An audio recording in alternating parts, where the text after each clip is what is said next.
આકાશવાણી અમદાવાદ વડોદરા. હવે સાંભળશો પૂર્વ કચ્છ જિલ્લાનો સમાચાર પત્ર. લેખક રામજી મેરિયા. વિસ્તારની દ્રષ્ટિએ વિશાળતા ધરાવતો સરહદી કચ્છ જિલ્લો અનેક રીતે પોતાની આગવી ઓળખ ધરાવે છે. વિવિધ પ્રકારની હસ્તકલાઓ હોય કે પછી ભાતીગળ લોકકલા અને સંસ્કૃતિ હોય, કચ્છ જિલ્લો પોતાના કામળ પાથરી રહ્યો છે. ભારતીય સંસ્કૃતિમાં શ્રાવણ માસનું અનેરું મહત્વ રહેલું છે. વિવિધ સ્થળોએ શ્રાવણ માસના લોકમેળાઓ યોજાઈ ગયા, જેમાં કચ્છના પાટનગર ભુજના શ્રાવણી સાતમ અને આઠમના મેળાઓની સાથે સાથે કચ્છના ગ્રામ્ય વિસ્તારોમાં જન્માષ્ટમીનો ખૂબ જ મહત્વ રહેલું છે. ખાસ કરીને પૂર્વ કચ્છના રતનાલ, ચોબારી, ધાણેટી વગેરે ગામોમાં વિશિષ્ટ પ્રકારે આ ઉત્સવ મનાવવામાં આવે છે. જન્માષ્ટમીના દિવસે ગ્રામ્ય વિસ્તારની આહિર બહેનો તળાવની માટીમાંથી માટીની ઇકો ફ્રેન્ડલી મૂર્તિઓ બનાવે છે, જેમાં રાધા અને કૃષ્ણની મૂર્તિઓને પોતાના આભૂષણો પહેરાવીને શણગારે છે અને રાતભર તેને ઘરે લઈ જઈ ચોકમાં મૂકીને તેની આસપાસ રાસ રમે છે. આ પરંપરા વર્ષોથી ચાલી આવી છે. આ મૂર્તિઓ તળાવની માટીમાંથી બનાવેલી હોય, બીજા જ દિવસે પાછી તેમને તળાવમાં જ પધરાવી દેવામાં આવે છે અને માટી ભેગા માટી મળી જાય છે.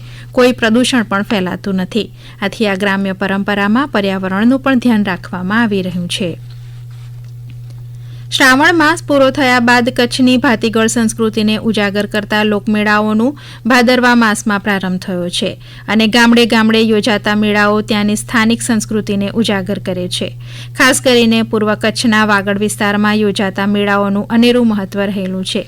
હજુ 2 દિવસ પૂર્વે જ રાપર તાલુકાના રવ ગામે પ્રસિદ્ધ રવેચી માતાનો મેળો ભરાઈ ગયો, જે કચ્છના મિની તરણેતરના મેળા સમાન હોય છે.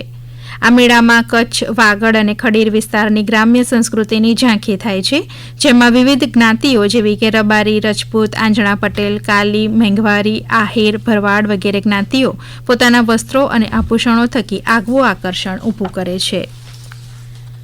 પૂર્વ કચ્છના બીજા ભાતીગળ મેળાઓની વાત કરીએ તો ભચાઉ પાસે યોજાતો રામદેવ પીરનો મેળો પણ ખૂબ જ મહત્વ ધરાવે છે. આ ઉપરાંત ખડીર વિસ્તારમાં યોજાતો સાંગવારી માતાનો મેળો અને ધોળાવીરામાં ભાંજડાનો મેળો પણ ખડીર વિસ્તારની આગવી ઓળખ ધરાવે છે.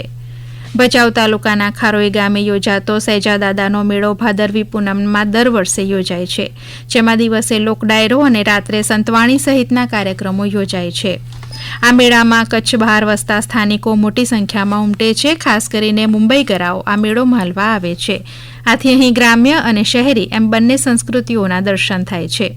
આ મેળાઓમાં થતી આવક ખાસ કરીને ગૌશાળાઓ અને પાંજરાપોળમાં વાપરવામાં આવે છે. આ મેળાઓમાં માતબર રકમ એકત્ર થાય છે, જે ગાયોના ચારા માટે વાપરવામાં આવે છે.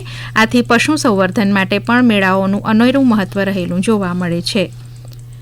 પૂર્વ કચ્છના ભરોડિયા ગામ પાસે આવેલા રણની દેવી એકલ માતાના મહંત યોગી દેવનાથજી બાપુ અને અખિલ કચ્છ સમસ્ત સંત સમાજ દ્વારા ગાય માતાને રાષ્ટ્રમાતા જાહેર કરવા માટે છેલ્લા 1 અઠવાડિયાથી આમરણ ઉપવાસ કરવામાં આવી રહ્યા છે.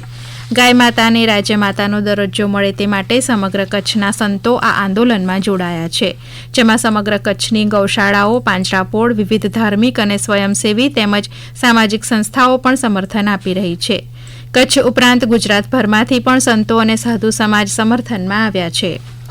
કચ્છ જિલ્લો પશુપાલન માટે પણ ખૂબ જ મહત્વનો છે. અહીં એશિયા ખંડનો સૌથી મોટો ગ્રાસલેન્ડ વિસ્તાર બન્ની આવેલું છે, જ્યાં કચ્છ અને કચ્છ બહારના માલધારીઓ પશુઓના ચરિયાણ માટે 4 મહિના માટે અહીં આવે છે અને આ વિશાળ વિસ્તારમાં ઠેર ઠેર ગાય, ભેંસ, ઘેટા, બકરા, ઊંટ વગેરે પ્રાણીઓના ટોળે ટોળા જોવા મળે છે.